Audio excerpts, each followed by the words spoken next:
Good evening, everyone. We are here with Lafayette Woods, the sheriff of Jefferson County, Sheriff Department here in Pine Bluff, Arkansas. How are you today? I'm great. I'm great. Thanks for having me. So we want to sit down and do a little interview with you, talk about Pine Bluff and a couple of things that's going on here. You are the current sheriff, and your term is getting ready to come up again. So you are unopposed. Correct. And now we're just waiting for elections for you. I was unopposed in a Democratic primary back in May, and so elected to my second term. Began my work here at Jefferson County Sheriff's Office in 2004 as a deputy, assigned to Uniform Patrol Division. I worked my way up through the ranks and was elected in 2018. Took office my first term, 2019, and so we're ending the fourth year of my first term and going into the second term. Yes. Okay, so let's get a little bit of a background. So you're from Pine Bluff, Born and raised. and you went to UAPB? I did. That's my alma mater. Also, high school, Pine Bluff High, go Zebras. All right. And so very proud of that. But born and raised here in Pine Bluff, third generation. My parents are from here. I've got siblings who graduated from the Pine Bluff School District, went on to go to college at University of Arkansas at Pine Bluff. I'm proud to say that I am a graduate of University of Arkansas at Pine Bluff, one of our most prestigious HBCUs in the country. And so I'm very proud of that background. But also in 2018, decided to go back to college and pursue a MBA from Liberty University. And so I was successful in graduating in 2019. And so I'm thankful for that as well. It provided an additional structure and background, specifically in management and business, which we deal with here at the Sheriff's Office. So it's more to than detention and locking people up. Right. This is business also, because you're managing budget, multi-million-dollar budget. So I think I needed that background to just enhance my ability to know the ins and outs of the operation of the Sheriff's Office. I like that you touched on that with getting the MBA. Can you tell the viewers what it takes to be a sheriff? Because I don't think people really understand. First of all, it takes a will to be able to serve. And so I consider myself and those who work in public safety, whether it be police work, sheriff, state police, you're a public servant. You serve the people. That resonates even harder when you have to go outside of that and seek public office. So people always ask, who are your bosses? I don't have one boss. I have multiple bosses. Yeah. So the people of this county, those who elected me and chose to have the confidence in me, and those who did not at that time support me, I'll still serve them. And so those are the bosses. But first of all, it takes a will to be able to serve. In addition to that, obviously, you've got to be an individual who is not afraid to make new challenges and face new challenges and overcome those. We're at a time now where we're in year 3 of our global pandemic, and so the challenge thing for us now in law enforcement, public safety, has been recruitment, but also retention. And so with those challenges, you've got to come up with creative ways to retain the staffing you have, but attract new staffing and compete with some neighboring agencies and those who are not necessarily neighboring, but are considered to be competition because of the wage and the benefits they have. And so sometimes it become more attractive, but all of those things make up an individual and puts them in a position where they can actually seek office. And ultimately, you have to be elected. And so you got to convince the people that are going to be the electors in this county that you deserve an opportunity to serve. And that's not an easy job all the time. Right. And so again, I started my career in 2004 and rose through the ranks. And so those who are in this county have seen my progression. They've seen my career from a road deputy up to being elected. I think they were intimately involved in that. I'm so ever grateful and eternally thankful for the opportunity to serve even again. And so for me, it's moving forward, forging ahead, and making sure I could do better than I did yesterday and do a better job tomorrow. Gotcha. So one thing you touched on is retention and recruitment. I know that not every police department gets those funds that are available from the federal government or from the state. How are you creative enough to keep good people and still recruit the younger deputies that want to come in and work for Jefferson County? So, again, I came in 2004, so a lot of things that we accept now that we do now are trends. We got to make sure that we stay on cutting edge technology, making sure that those individuals have the tools necessary to do the job, but not just do it, but do it effectively. Mm-hmm. And so for me, how we attract and then keep the ones we have is just creative ideas, trying to find that balance, reaching people where they are, and finding a happy medium. There's a times where we were much stricter on certain things. To give you examples, some of those things, facial hair, Mm-hmm. Tattoo policy, our registry requirement, those things we have kind of laxed for certain situations. And so I think doing that opens and broadens your ability to hire different people in the scope of it. And so you can have a wider net. When you are more restrictive, you're pulling from a smaller pool. And that pool, neighboring agencies also pulling from it. And so you've got to set yourself apart from everybody else by coming up with creative ways, recruitment videos, using social media to your advantage, working on increasing wages and benefits, all those things take account. And just, again, reaching people where they are. There's not a time that goes by, whether it be in Walmart or a gas station, that I may come across a young individual that looks like he or she fits that mold that we're looking for. And I make it known that we have vacancies and that we're trying to fill those vacancies. And so they're successful in completing a background check and they most closely match our needs. We certainly will give them opportunity, but there are some standards that they have to meet, some things they have to pass as part of our protocol and our recruitment process. So we are very strict on those. But we've been lax in other areas simply because we've got to be able to have the ability to broaden that net so we can attract more qualified applicants. I remember when I was in high school, a long time ago, they had a law explore group, and that would be for students who would be interested in being attorneys. Does Pine Bluff have anything to reach out to the young kids that would possibly catapult them into the sheriff department or law enforcement? Absolutely. Good question. I'm proud to say that we do have a close working relationship with the University of Arkansas at Pine Bluff, also CR, but more than that, as a relationship that we've cultivated there, it is attracting and giving us the ability to go into the high schools, Pine Bluff School District, Whitehall, Watson Chapel, to have individuals that potentially didn't know whether they had an interest in public safety or law enforcement.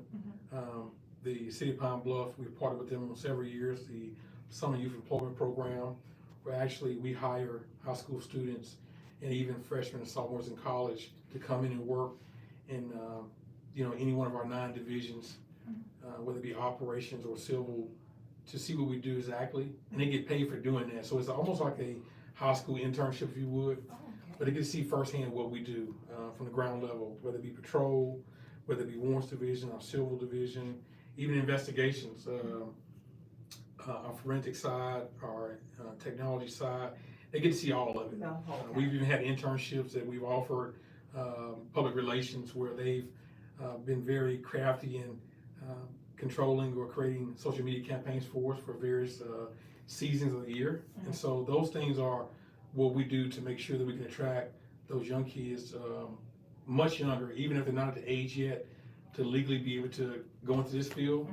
One of the things is the distinction between public safety is that we have 2 sides. We've got the enforcement side, which it has 9 divisions within it, and then we've got our detention side. And in the detention side, if you're working for the adult jail, you have to be 18 years of age. The juvenile center, I had to be at least 21 years of age because you're dealing with juveniles. And obviously for the sheriff's office itself in those 9 divisions, you have to be at least 21 years of age. So with that, if you were talking to a youngster about if they were wanting to build their life into this career, with social media and some of the things that kids do that they don't realize can affect them in the long run, what would you tell them as a guide to look out for or stay away from when you're looking to be, you may want to be a CIA or FBI agent, but in law enforcement particularly? Excellent question. And it's a topic that I find myself having discussions about more often than not. And it's about character, integrity. It's mainly in a nutshell, what you do in the dark.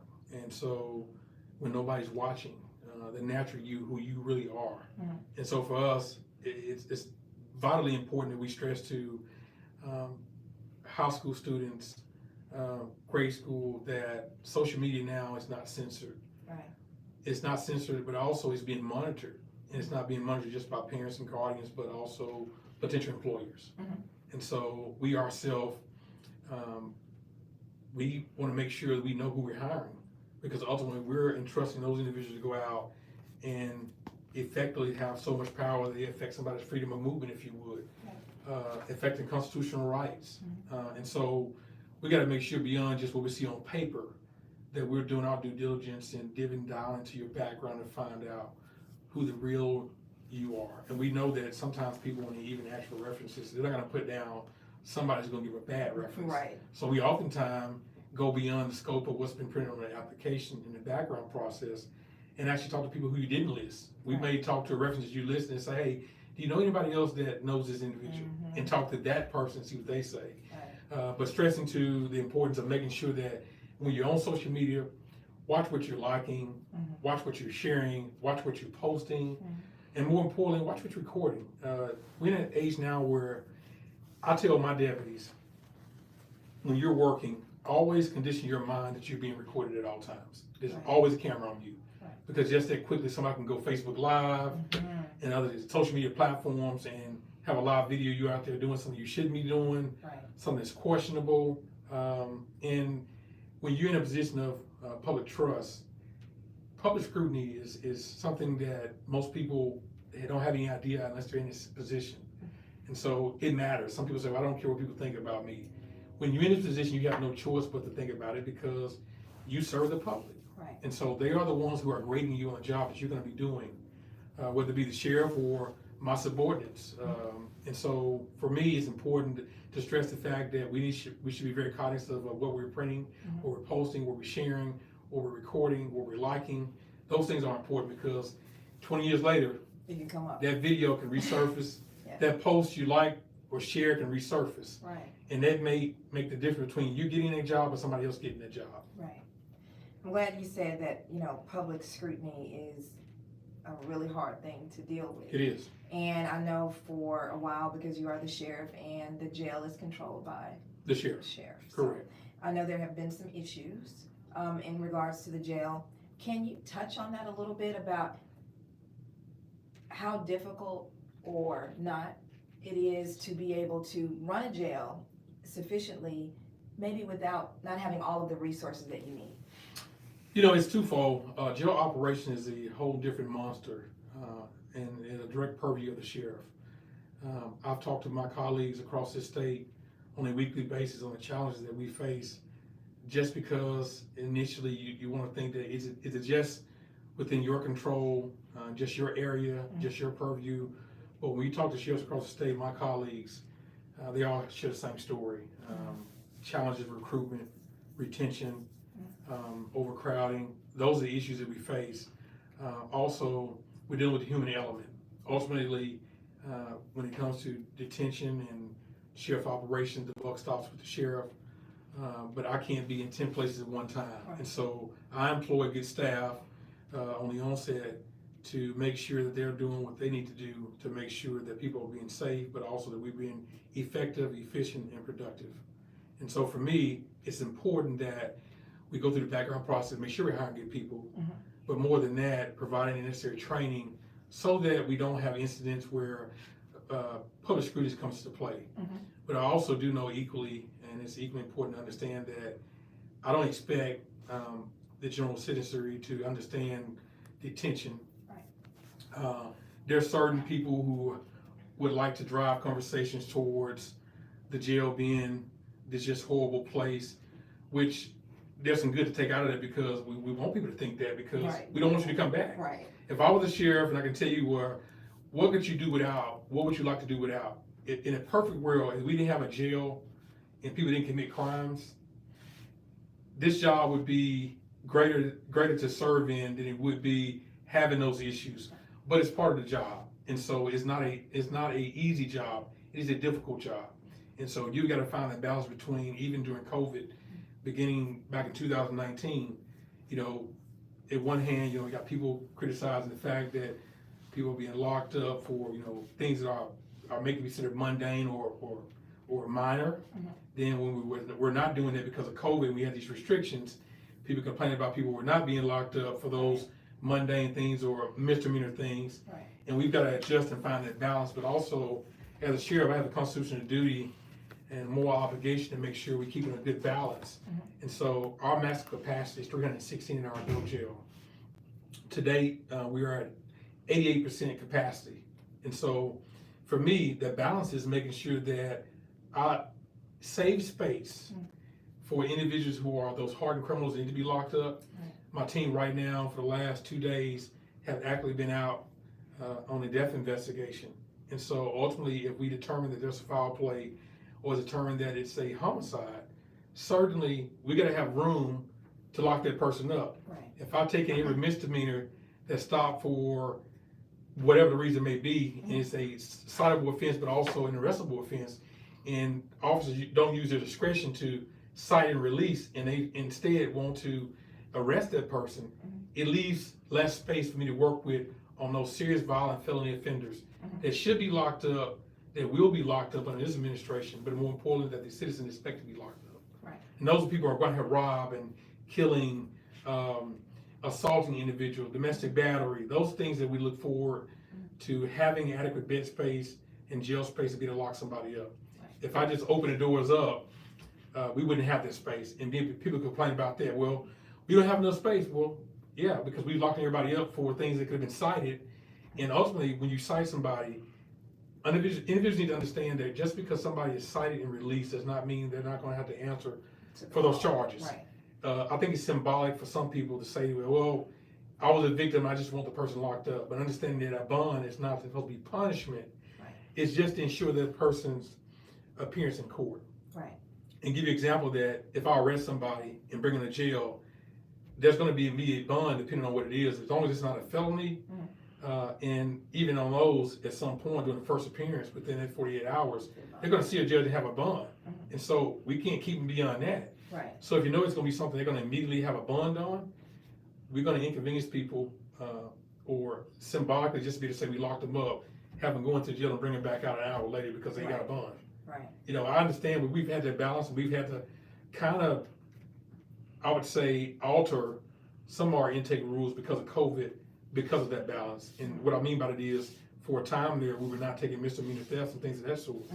But we saw an influx, uptick in those particular charges or category charges. So we started back taking those individuals, even though they didn't meet the initial qualifications for intake because of COVID. Right. And so it's a balance. It's a balance. So I'm not sure if you're familiar with Sheriff Grady out of Florida. I am. He's like one of my favorites. I am. And he's very animated. Very animated and Southern guy. And I think that he has a zero tolerance policy when it comes to his sheriff department. But I'm sure that they may have better funding and, you know, more staff. Going into the next year, what are your plans?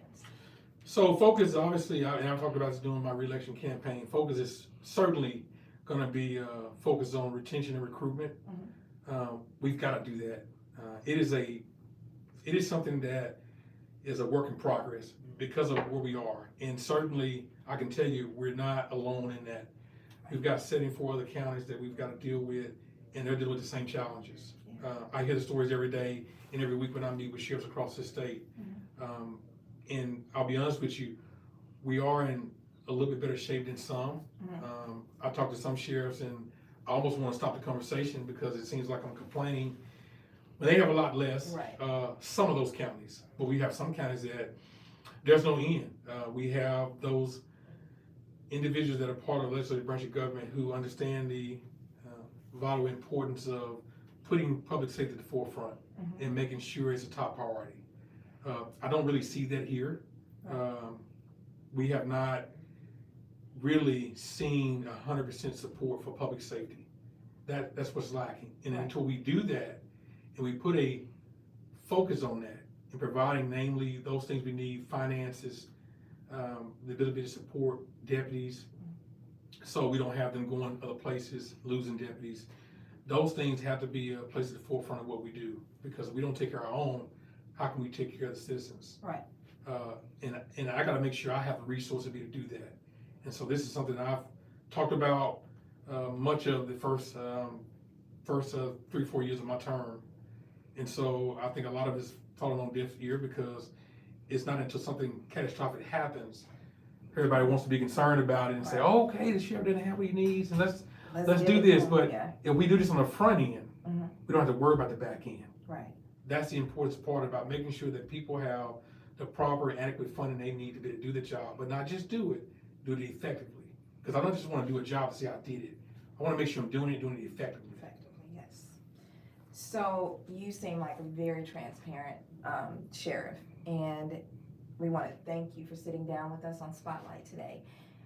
If the viewers have any questions that they would want to send in, could we come back and talk to you? Absolutely, absolutely. I want people to know that when I sit down with media outlets, those individuals are in that world, it's not scripted. So the questions are not given to me prior to. We have an open, honest conversation.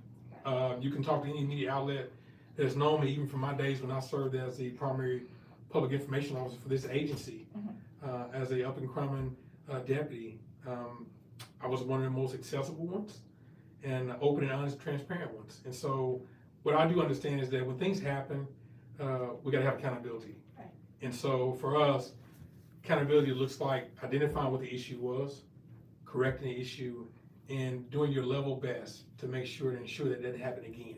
And so those are the things that we look for. And it's about hiring good people, but also providing training, namely. Correct. And when there is an issue, you deal with it accordingly. Jail operations, which is every sheriff's headache, is not an easy operations, and it's not a paradise. There are going to be things that happen in a jail setting that I would never sit on camera or off camera and tell somebody that that's never going to happen. Right. You deal with the human element, even providing individual all the training in the world, having all the policy and procedures in the world. There's still going to be people that are going to toe that line or challenge that. Right. And when they do, we have to understand that also in dealing with that, individuals have the same right that individuals on the street have, which is due process. And so due process is that you work through it. You don't make a final decision, disposition until you've got all the facts. Sometimes we want to jump to social media because an individual or group has taken a certain position on something and not have all the facts. I've always been told there's two sides to every story. Well, three sides, his side, her side, and somewhere between the two there's a truth somewhere. And so that's just where we live in. And so we live to do a better job the next day, and the next day, after that. Well, before we leave, if there's one quote that you've used through your career, give it to us. Leadership is a reason to do more, not an excuse to do less. You guys heard it here first. This is Sheriff Lafayette Woods here at Jefferson County Sheriff Department, and we're signing out. Thank you.